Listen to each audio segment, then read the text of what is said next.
Assalamualaikum warahmatullahi wabarakatuh. Perkenalkan, nama saya Nawang Anggita Winanti. Saya dari kelas IF07B dengan nomor induk mahasiswa 19102-244. Di sini saya akan coba menjelaskan program yang saya buat. Jadi yang pertama itu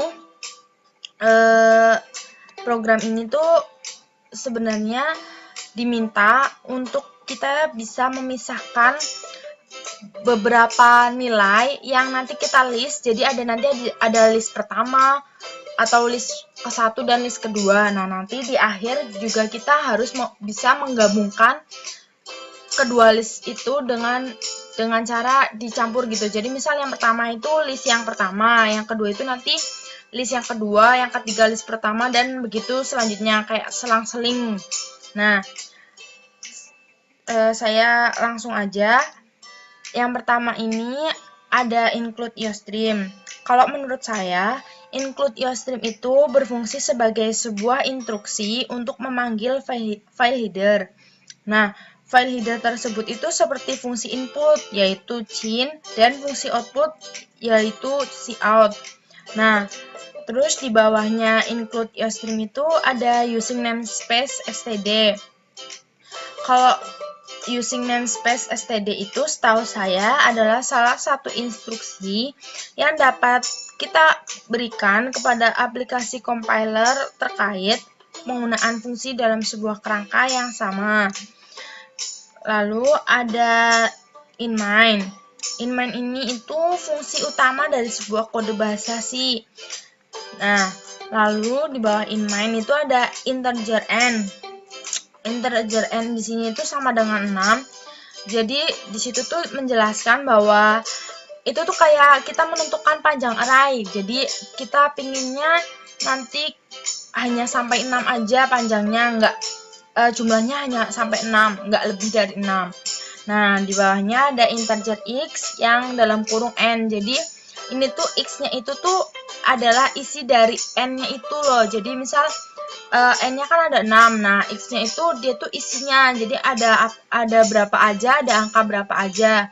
Nah, di sini saya coba masukkan angka 12, 91, 76, 54, 87 dan 34. Terus di bawahnya ada integer y di mana n per 2, artinya n ini tuh dibagi dengan 2. Nah, z-nya pun begitu. Nah, terus di sini ada cout. Cout itu kan output. Jadi dia tuh berfungsi untuk menampilkan. Nah, di sini saya menulis list array awal. Jadi cout itu akan menampilkan list array awal. Nah, terus di bawahnya ini saya menggunakan perulangan for di mana integer i itu sama dengan 0, integer i kurang dari n, dan i plus plus. Nah, terus di sini cout lagi yaitu menampilkan variabel x dengan array i. Nah, terus langsung aja ke bawah ini ada perulangan lagi. Di sini for itu integer i-nya sama dengan 0, i kurang dari n per 2, i plus plus. Nah, nanti di sini dia itu akan menampilkan nilai y. Array i itu sama dengan x array i. Jadi nilainya sama.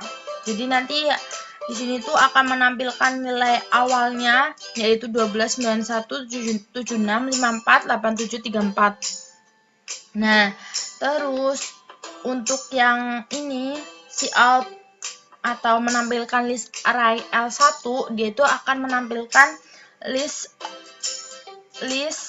array yang pertama. Nah, di sini dia pakai perulangan lagi for integer i sama dengan 0, i kurang dari n per 2, i plus plus. Nah, cout di sini itu menampilkan variabel y array i, soalnya untuk list pertama yang digunakan adalah variabel y. Terus ada lagi perulangan for di mana integer i itu sama dengan 3, i itu kurang dari n, dan i plus plus. Nah, di sini kan ada z I dikurang 3 sama dengan X array I. Jadi nanti nilai Z I kurang dari 3 itu sama dengan X array I. Nah, nanti akan kemudian diminta menampilkan lagi list array yang kedua, L2. Ada perulangannya lagi, yaitu for integer I kurang dari 0, I sama dengan 0, I kurang dari N per 2, I plus plus, di mana si out-nya nanti itu akan menampilkan nilai dari variabel Z array I. Nah, di sini ini itu untuk menentukan nilai X indeks ke 0 itu sama dengan Y indeks ke 0. Terus X indeks ke 1 itu sama dengan Z indeks ke 0. Terus X indeks kedua itu sama dengan Y indeks pertama. X indeks ketiga itu sama dengan Z indeks pertama. Dan X indeks keempat itu sama dengan Y indeks kedua. X indeks kelima sama dengan Z indeks kedua. Nah, ini tuh untuk menentukan nanti X indeks keberapa sama dengan variabel apa dengan indeks keberapa. Terus nanti akan menampilkan list array gabungan. Nah, list array gabungan ini tuh yang tadi sudah saya katakan itu adalah gabungan dari list array yang pertama dengan list array yang kedua. Jadi ada perulangannya lagi, for integer I sama dengan 0, I kurang dari N, I plus plus. Nah, nanti si out-nya ini akan menampilkan variabel X array I. Jadi kesimpulan yang saya ambil itu, di sini kita diminta buat memisahkan array yang telah diinputkan menjadi dua bagian, list array pertama berjumlah 3 dan list array kedua berjumlah 2. Untuk lebih jelasnya kita coba running biar tahu hasil programnya. Nah, seperti ini. Jadi ini kan ada list array awal, yaitu 129176548734. Ini yang tadi sudah saya inputkan. Nah, terus di list array pertama ini kan dibagi 2. Jadi 3 list array pertamanya jadi 3, list array keduanya jadi 3. Yaitu jadi 129176 dan list keduanya itu jadi 5487 dan 34. Nah, di list terakhirnya ini tuh gabungan dari list awal dan list yang kedua 12, tapi gabungannya itu jadi dicampur, jadi selang-seling. List 12 adalah list array yang pertama, 54 adalah list array yang kedua, tapi dia di indeks yang sama, indeks ke 0 dan indeks ke 0. Seperti itu. Terima kasih. Ya, di sini saya akan mencoba kembali menjelaskan program ketiga, yaitu mengurutkan nama dari sesuai abjad, dari yang menggunakan ascending, yaitu dari yang terkecil hingga ke besar, berarti naik. Ini masih sama pengertiannya seperti yang di video pertama tadi, yang di soal pertama. Ini juga. Jadi di sini cuma bedanya di sini ditambahi dengan void ascending menggunakan tipe data string untuk nama dan integer untuk len. Nah, di sini integer x-nya itu sama dengan len dan untuk variabel y-nya itu menggunakan tipe data string. Nah, di sini menggunakan percabangan while, di mana apabila x-nya itu lebih dari 1, maka dia akan di-for-kan atau perulangan dengan integer i sama dengan 0, i kurang dari x min 1, i plus plus. Dan if, di mana nama dari array i lebih dari nama i plus 1. Jadi nama yang array itu lebih besar nama i plus 1. Lalu kemudian y-nya itu sama dengan nama array i. Nama array i akan sama dengan nama dalam kurung i plus 1. Nah, nanti nama I plus 1-nya ini akan sama dengan Y. Kemudian nanti di sini ada X min. Terus, nah, kalau void itu diletakkan sebelum in main. In main di sini juga penjelasannya masih sama, yaitu untuk fungsi utama dari kode bahasa C. Nah, di sini kita menggunakan variabel J atau N. Kalau ini bebas, boleh diganti juga, tapi menggunakan tipe data integer sama dengan 0. Terus untuk nama menggunakan tipe data string dengan panjang array itu 10. Terus M itu menggunakan tipe data char.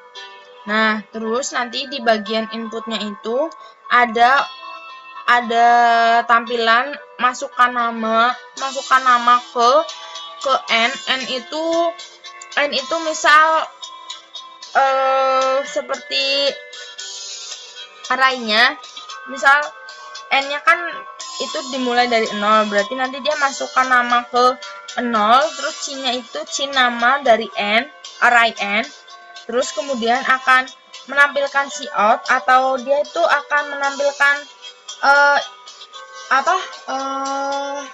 percabangan, mau dilanjut lagi atau cukup, jadi akan menampilkan pilihan Y atau N. C-nya itu menggunakan variabel N, M, dan N++. Nah, nanti di sini ada percabangan lagi. Kalau misalnya M itu sama dengan setara Y, maka dia akan kembali lagi ke input dan akan melanjutkan prosesnya sama seperti tadi. Terus apabila M-nya itu sama dengan setara N, maka dia akan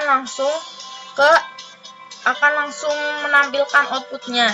Jadi nanti di sini ada ascending lagi. Di sini tuh ascending dalam kurung nama, N. Dimana nanti dia itu digunakan untuk pengurutannya.